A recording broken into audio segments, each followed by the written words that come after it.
Okay, we had a question emailed by one of your fellow students asking if we could do another example or two of finding equations of lines with parallel and perpendicular lines. So I've chose this particular example.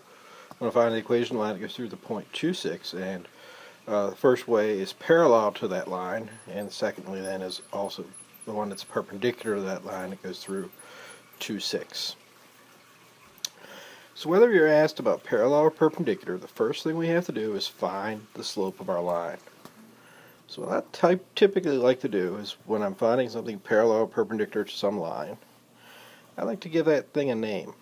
Just call that line 1. So we need to find the slope of our line. Now in order to find the slope of our line, we need to first find the slope of line 1. Since we're given the equation of line 1, we can find the slope of that line by putting it in slope-intercept form.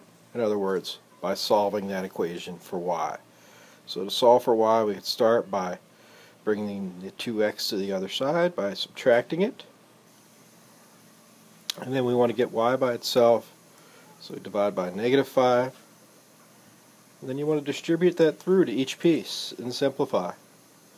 So we get that y equals -12/5. And then you have a -2x over a -5 would make that plus 2/5 x. Now the whole purpose of doing all that was to figure out the slope of line 1. Now that equation is in slope-intercept form, we can read that off. Slope is 2/5. So that's the first step. You would do the same thing whether it's perpendicular or parallel. You got to find the slope of that other line first. Now, once we know the slope of that line, now we can go back and deal with our question. We want to know the slope of the line, or the equation line, parallel that goes through 2,6. Well, if our line is parallel to that line,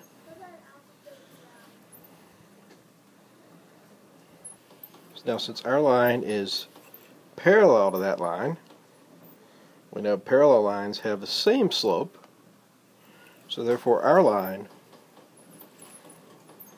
will have slope 2/5 as well. We can then plug that into our slope-intercept form.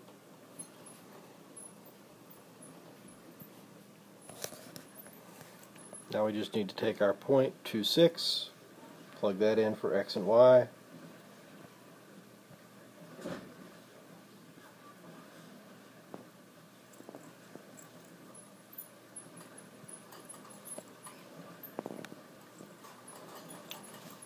So 2/5 x, it'll be times x, which is now 2, so I'll write that as 2 over 1.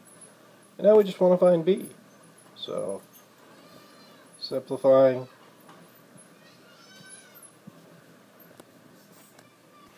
so now to find b, we just have to solve. So I can subtract 4/5. And we just do the subtraction. 6 minus 4/5. Get your common denominator for 6 and 4/5. Make 6 24. Sorry, 30/5 minus 4/5. And you get your common denominator, giving us an answer of 26/5 for b. So once we know b, we can then write our equation. Y equals 2/5 x plus 26/5. Now we've completed part A. We've found the equation. We've now found the equation of the line that goes through 2,6 that was parallel to the line we started with. We have a slope. Y equals 2/5 x plus 26/5. Now the second part of the question is, what about perpendicular? Well, everything that we did up to this point for the problem is still the same.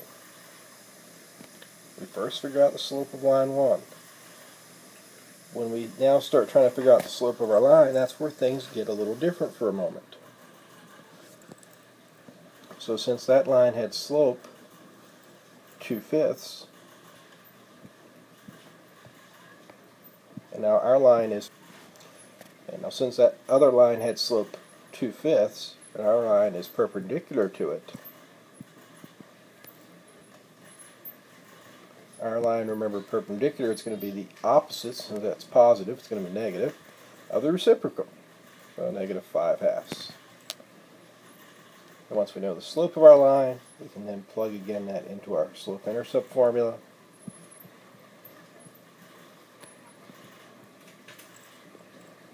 So we do that, and again we have our point 2,6,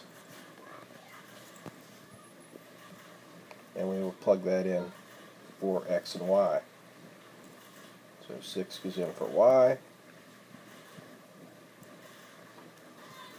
and 2 in for x. Now I'm going to plug 2 in for x here. The 2's will cancel out. We have 6 equals -5 plus b. And it's a little easier this time to solve for b. We get b equals 11. Once we know the y-intercept, we can then write down the equation. Y equals -5/2 x plus 11.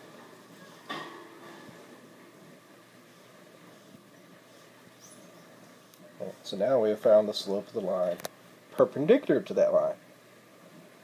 Okay, so hopefully this example helps you out with differentiating between what to do with parallel and what to do with perpendicular lines. A lot of what you're going to be doing is the same. The only real difference is what you do to figure out the slope of your line. For parallel, we take the same slope. For perpendicular, we take that slope of that line and we do the opposite of the reciprocal. Once we find the slope, the problem is once again now the same problem, just different numbers.